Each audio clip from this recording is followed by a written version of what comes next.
Okey geng, kira jumpa lagi dalam channel aku Zamani YTC. Okey, kira yang mana belum kenal aku Zamani daripada Drum Machine Garage dari Pontian Johor. Okey, kiranya hari ni aku nak tunjukkan kat korang cara-cara nak buat shock vac. Okey, kiranya apa itu shock vac, kira barang apa yang korang perlukan untuk buat shock vac ni, kira aku akan jelaskan kat kejap lagi lah. Okey, sebelum aku teruskan video aku ni, korang jangan lupa tekan tombol subscribe dan jangan lupa tekan loceng untuk notification aku bila aku upload video baru. Okey geng. Okey geng, kira korang mesti tertanya kan apa itu shock vac.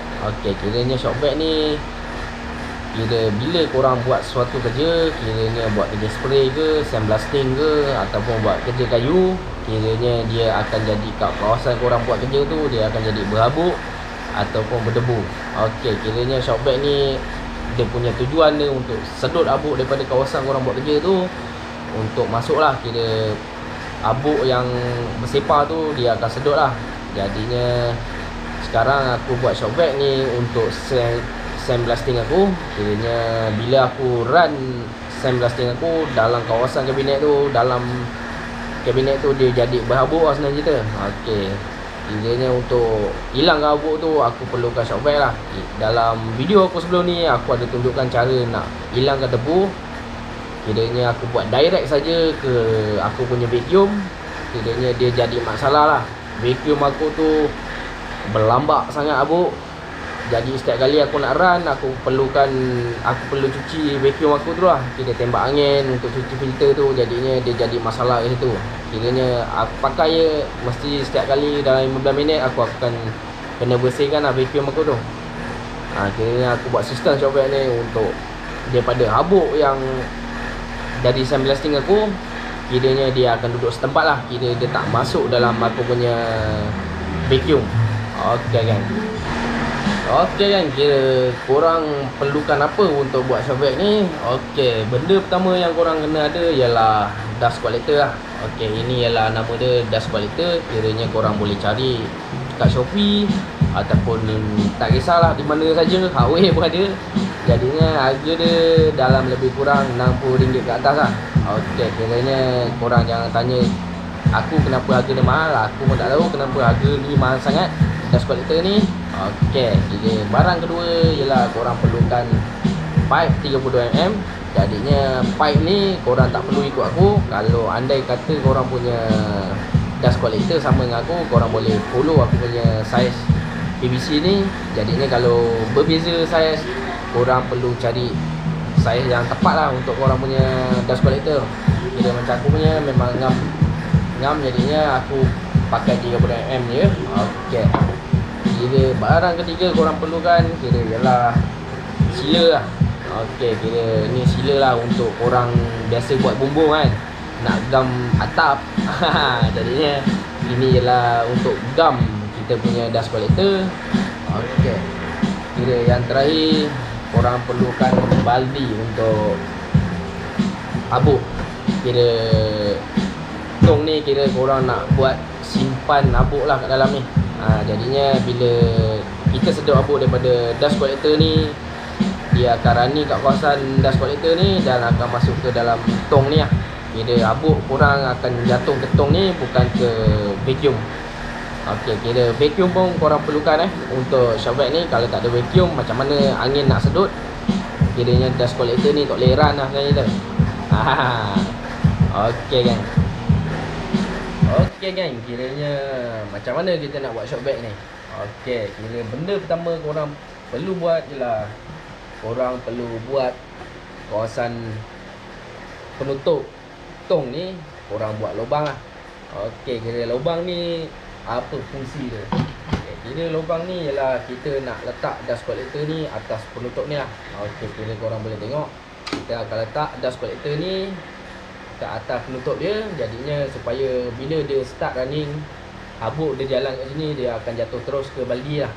Kira kat tong yang kita nak buat simpan habuk tu. Okey, kiranya bila korang dah buat lubang ni, kita akan benda seterusnya kita akan gam dust collector ni gunakan sealer tadi. kiranya, dan kita akan skru dia kat penutup ni lah. Okey geng. Okey geng, kiranya dust collector aku dah letak sila. Jadinya sebelum kita masuk ke penutup ni, jadinya aku lupa nak ingatkan korang perlu buat lubang lah untuk ikat skru. Jadinya sekarang aku punya dust collector pakai 4 lubang saja, jadinya 4 skru lah. Tengok korang punya dust collector berapa banyak lubang yang dia buat. Jadinya sebelum korang gam, jadinya make sure korang buat lubang ni dulu lah, terlebih dahulu untuk ikat dust collector kita tadi ni. Alright guys. Okey kan, kira dust collector aku dah masukkan kat kawasan ni. Kiranya ada dust collector aku ada 4 skru, 1, 2, 3, 4. Kiranya bila dah pasang dia akan jadi macam ni lah. Okey kan, kira dust collector ni kira untuk habuk tu masuk, dia akan masuk dari lubang sini lah. Okey, kira ini ialah in dan atas ialah out. Kiranya out ni ialah untuk vacuum lah yang kita nak sedut. Alright, kira jangan terbalik lah. Kalau terbalik, habuk dia akan jadi lari lah. Dia punya sistem dia dah tak betul lah. Okey kan, kira jangan silap kat situ. Inilah sedut in dan inilah out. Kira vacuum kita akan masukkan dari sini lubang ni. Okey kan. Okey kan, kira aku akan start buat kerja aku dan aku akan on vacuum ni. Jadinya kita akan tengok hasil dia kejap lagi. Okey kan.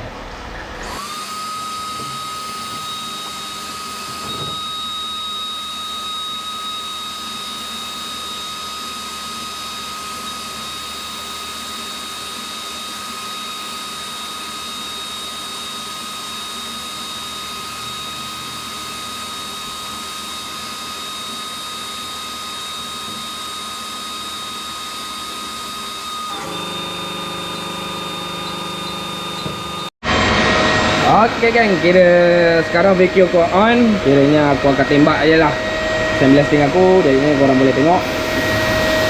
Ni aku dah start. Korang nampak? Okey. Okey, kira itu dah nampak. Ni geng, korang nampak tak dust collector ni dia main pusing kat sini. Kalau korang nampak betul-betul. Sekarang kira habuk daripada 19 string aku, dia akan masuk sini, dia akan spin. Kira vacuum aku akan sedut lah. Dia akan main ke peranan itu dust collector tu. Jadinya habuk tu akan jatuh ke sini lah. Okey geng, kira kita nak confirm lagi, kita akan buka lah benda ni. Jadinya betul tak aku punya vacuum ni ada habuk ataupun tidak. Kira dust collector ni boleh pakai ke tidak, kita tengok. Alright geng. Okey geng, kira sekarang aku dah tutup 19 string aku semua. Sekarang kita akan tengok lah apa akan jadi dengan aku punya vacuum, dengan apa ada kat dalam tong hitam ni. Kiranya habuk tu masuk kat vacuum aku ataupun dia duduk kat tong hitam tu. Alright geng. Okey, kira aku akan buka aku punya vacuum. Kita tengok dulu apa jadi vacuum aku. Okey.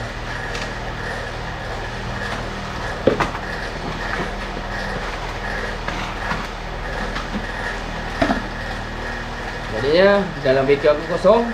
Jadinya dust collector ni memang confirm jadi lah.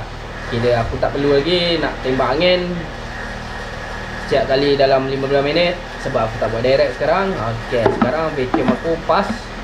Jadinya benda ni memang confirm jadi lah.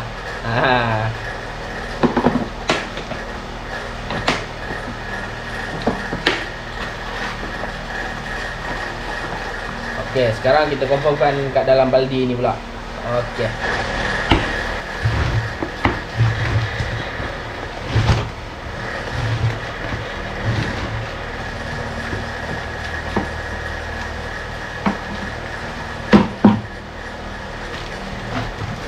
Okey geng, kira aku punya aluminium oxide 19 string aku memang confirm ada kat dalam ni. Jadinya korang boleh tengok. Kalau korang nampak. Okey, kira itu ialah pasir aku. Jadinya kira dust collector ni kira terbaik lah kalau korang nak buat untuk hilangkan abu ataupun debu. Jadinya aku syorkan korang pakai kolektor ni lah. Ni dust collector Alright gang. Okay gang, kira itu adalah sebesikit aku boleh ajar korang macam mana korang nak buat shock bag lah. Kiranya shock bag ni memang terbaik lah kalau korang buat kerja yang ada berdebu, berabuk. Kira dia memang sesuai lah korang pakai dust collector tu. Okay, kiranya apa yang korang perlukan, kira aku akan repeat lah. Kira korang perlukan dust collector, vacuum, tong untuk simpan abuk, dan pipe penyambung lah untuk korang punya equipment barang tu. Jadinya kalau korang sama buat dengan aku, korang boleh follow up. Jadinya kalau berlainan barang, korang kena buat sendirilah. Okay kan, kira kalau korang dah berjaya buat, korang jangan lupa komen di bawah video aku ni lah, untuk beritahu yang lain kalau ada orang yang nak buat macam ni, kiranya berhasil. Jadinya dia akan tahulah dalam video aku ni memang berhasil. Jadinya dia tak perlu buat 2 kali kerja. Jadinya kita jumpa next video gang. Terima kasih. Kira kalau ada manfaat, jangan lupa subscribe, like dan komen lah di bawah. Okay gang.